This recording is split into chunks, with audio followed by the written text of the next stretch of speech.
Welcome to today's edition of Feet to the Fire, where we're always challenging the status quo. For more cutting-edge commentary, go to feettothefire.org. That is feet, the number 2, thefire.org. And now your host. So it is the night before the 2014 midterm elections. And I was thinking, with elections looming, a general commentary on why we care about election results would be appropriate. More specifically, the question is this: why do we want Republicans to win at all levels of government? Because we know we want Republicans and conservatives and Tea Party candidates to win, but why? And now, when I use the term Republican, I'm just using that as kind of a general loose term for all of the political right and conservative-minded politicians and citizens. And this is going to be a very broad perspective on the political left in America, as we call them out for what they really stand for. So welcome to the Feet to the Fire program. And today, we'll be holding the Democrats, the liberals, feet to the fire. And the answer to this question, why do we want Republicans to win, will be our thesis. And that's this: Democrats are bad at government. They're very bad. They're just really bad at government. That's why we don't want them to win. They can't win. We must stand and resist at every point. And on a positive side, we need to support the Republicans, the conservatives, and the Tea Party candidates. Now listen, this is not about party politics. And I'm the first to tell you I've been disenchanted with some of the moderate big government Republicans we've seen as well. But what this is about, it's all about preserving our liberty and our way of life. Look, the time is no longer when freedom-loving Americans, patriots, loyal citizens, those who love their families and their communities and their churches, when Christians can idly sit by and fall for the following misconceptions. I hear this stuff and it drives me nuts. People talk this way: you know what? I'm going to protest the status quo in Washington by not voting or being involved. Or people casually excuse their apathy by accusing everybody else. They're all corrupt. The system's broken. Both sides are the same. We've got no good candidates. And then there's the pious, superior attitude. Quote, I'm not a party guy. I'm independent. I'm not participating in elections. Look, no one's independent. I got news for you. They're either uninformed, lazy, and ignorant, or they're not willing to take sides. Meaning, they're too scared, or they're too skeptical, or they're too intimidated, or they just plain lack principle. Let me give you an analogy. No one is independent when someone is trying to break into your house and set it on fire. You're either asleep and have your head in the sand and don't know what's going on, or you're too scared to get up and move. Or, and this is what we want, when someone's breaking into your house, you get really mad and you resist the intruder. Stand up and do something about it. But again, you get these same old kind of platitudes. I'm going to moderate my views because I'm too afraid of drawing a hard line, or I don't want to look like I'm slinging mud. You hear people say this: we don't want to offend or be extreme or be like them. You know, both sides use the same tactics anyway. Listen, the Democrats are offensive. Their policies and their agenda are unique and specific. Their agenda is all offensive to liberty and justice and virtue and anything else true and noble. And they are the ones forcing us to choose sides. And the other side, where liberty finds sanctuary, is the conservative side, the Republican side. We need the Republicans to win, and precisely because the Democrats are really bad at government, and they threaten our way of life. And listen, this is not intended to incite or provoke or just upset anyone. The Dems, they may be great at other stuff. Liberals, they may be great at cooking or sports. Maybe you know some good liberal athletes, or maybe even writing poetry or juggling or decorating, anything. But they are terrible at politics and governing, and that's why they need to lose. And I don't know why you don't get a lot more Republican conservative candidates saying this type of thing in a debate. You know, you just say to your opponent, look, buddy, pal, I'm not trying to pick on you. It's just people shouldn't vote for you because you're a Democrat, and Democrats are bad at government. It's nothing personal. It's just you're terrible at politics and leadership, and you're not going to do a good job. And people just shouldn't vote for you. They should vote for me. I don't know. I feel like that'd be really persuasive, pretty convincing. And I'm going to give you 4 main reasons why Democrats are terrible at government. Number 1, the liberals are in favor of consolidating power. And the other word for that, and it sounds old-fashioned, is just this: tyranny. Tyranny, consolidating power, is the primary means of advancing the political, and cultural, and social upheaval that the left wants to accomplish. They are against state sovereignty and states' rights, which is power dispersed among the people. They're in favor of expanding and inflating the federal bureaucracy to take over society. And you know, they're better called statists. That's a better name for them because they worship and extol the all-powerful state. And do you find it hard to believe that they're pro-tyranny? Let me give you some examples. Listen, the Democrat Party, pro-government regulation of business. They want government to regulate every aspect of business, even to the point of telling a farmer in a state how much wheat he can grow on his farm. That's real. They've done it. That's what they do. They're in favor of the minimum wage, or they give it a nicer name, living wage, or fair pay, forcing businesses to pay a certain amount to their employees. They're pro-centralized power with all their isms.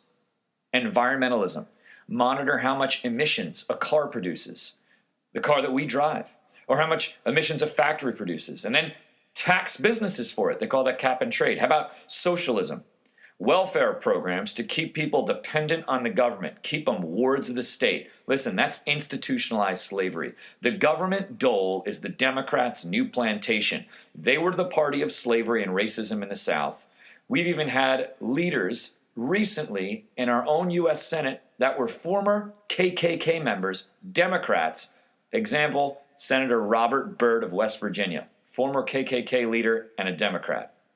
Feminism and affirmative action, mandating certain hiring practices and quotas for society and businesses.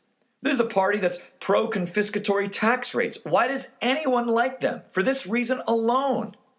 Their policy is wealth redistribution, egalitarianism. Steal one person's hard-earned property and give it to someone else who hasn't worked for it, and they call it paying your fair share. It's the party of politically correct speech. If your speech doesn't match their code of what is acceptable, you come under heavy criticism and scrutiny. They'll even silence you. I mean, this is some sort of twisted Big Brother situation. Conform to the system, man. You got to speak like they speak. No dissent allowed. And then they say that they're the tolerant ones. They're completely intolerant of anything that goes against their agenda. They deny religious expression in public and private. They're uniform unionization of workers, which denies the free right to work as an individual. And what that does is consolidates authority and money into the unions, which are a Democrat fundraising slush fund. They're pro-nationalizing education with Common Core curriculum standards. Are you kidding me? National education standards for our communities where our kids go to school? Listen, D.C., we can educate our children in our own local communities much better than you, so stay out of our schools. They even create departments for all this stuff. The DOE, Department of Education, EPA, Environmental Protection Agency, HHS, Health and Human Services. How about that one? The government takeover of private healthcare industry by forcing nationalized and socialized medicine on the American public. That's Obamacare. They're against the Second Amendment. Register, limit, and then eventually confiscate all of our weapons, which are supposed to be protected by the right to bear arms in the Second Amendment. Oh, except the government, they can keep all their weapons. This is the party of tyranny. Number 2, this party is divisive. They create a culture of warfare amongst classes, races, gender, ethnicity, anything that can divide us. Their whole means of creating support is to foment angst and anger between one group towards another. And they pit them against each other in order to consolidate voter support by fear-mongering and jealousy. The best example is class warfare. They make people discontented with their supposed quote-unquote class and make people bitterly jealous of those quote-unquote above them. There's their propaganda. Oh, we support the middle class and we hate the evil rich. And then they coddle the poor and keep them dependent. And then they say things like this. Here's their platitudes. The rich have to pay their fair share. And they talk about the evil insurance companies. Look, here's the reality. there aren't any classes in America. Yes, there are differences, but we are all Americans. Our culture, historically, traditionally, has always minimized class and economic distinctions in favor of equality, unity, and charity, brotherhood. These are pillars of the American identity and American civics. These virtues are enshrined in our documents. This is all uniquely American. Those virtues are what distinguished us from the aristocracies of old world Europe. In America, the prince and the pauper, equal under the law, equal in society. And that's uniquely Christian. But this unity does nothing for the Democrats in harnessing the voting potential of angry cohorts. So the Democrats need to create angry cohorts. Go for the black vote, the Hispanic vote. You know, the Republicans have a war on women. Society is still racist to all you minorities. You better vote Democrat and we'll take care of you. Otherwise, they're going to get you. It's a bunch of lies. It's a sham just to get votes. They're prostituting people just to get their vote. And a good statesman doesn't want a group vote. He wants everyone's vote because he's doing something good for every American. Group warfare reinforces coveting, envy, strife, the mark of evil and disorder. Group warfare makes people hate each other and bite and devour each other. It's not good for a family, a church, an organization. Is this how you'd run a business with your employees? Make them jealous and envious and divided? Is this the way to maintain a national identity, social order, patriotism, unity, peace, brotherly love, and charity? Listen, Abe Lincoln, the first Republican, quoting Jesus from the Bible, rightly said, "A house divided against itself cannot stand." All right, so they're the party of tyranny, they're the party of division. Number 3, this is the party of no values. They oppose core, fundamental, traditional American values. Don't be deluded. They do everything they can at every point to overturn time-tested Christian biblical ethics upon which our social order is constructed. A society is organized around a set of ethics and mores. Ours is Christian in heritage. Can't be denied. It's in our documents. It's in our traditions. It's in our history. And they hate that. This is the party of what? The party of legalization of marijuana, overturning traditional marriage in favor of so-called, quote, marital choice. This is the party of pro-abortion. They build an entire party platform out of killing the unborn and then calling it women's rights. This is the party of deconstructing the nuclear family as the core of civilization. Hillary Clinton goes around writing a book and taking up this mantra: it takes a village to raise a child. No, it doesn't. It takes a family. It takes a mom and a dad and a family. So keep your village away from my kid. This is the party that's anti-death penalty for convicted terrorists, but pro-leniency for convicted criminals and rapists. They're anti-military and defense, the very American military that promotes freedom and peace here and abroad in the world. They support pornography as free speech, but then they mandate censorship of religious expression and political dissent. This is the party of the hippie movement. Do we realize that?